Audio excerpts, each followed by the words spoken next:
kalian pernah bertanya, kenapa kita belajar? Atau apa sih tujuan pendidikan?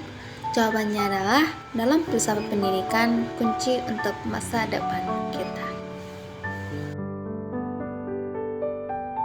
Halo teman-teman mahasiswa, dalam video kali ini, saya akan membahas filsafat pendidikan, bukan sekedar teori membosankan, tapi dasar yang membentuk cara kita belajar, mengajar, dan berpikir kritis. Apa itu filsafat pendidikan?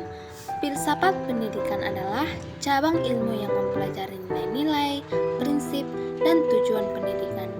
Apakah kalian pernah bertanya-tanya begini? Mengapa kita belajar?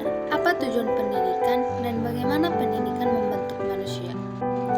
Dengan memahami filsafat pendidikan, kita tidak hanya sekedar mengikuti materi kuliah, tapi memahami dasar dari setiap proses pembelajaran. Mengapa penting bagi kita mahasiswa? Yang pertama adalah membentuk pola pikir kritis. Dan yang kedua, menemukan tujuan belajar yang lebih dalam. Dan yang terakhir adalah menghubungkan teori dengan praktik nyata di dunia pendidikan.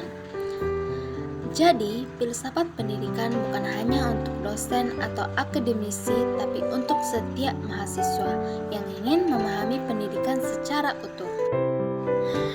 Contoh relevansi filsafat pendidikan yaitu teori John Dewey tentang learning by doing. Belajar melalui pengalaman sangat relevan untuk mahasiswa yang ingin menguasai ilmu bukan hanya di kelas, tapi di kehidupan nyata.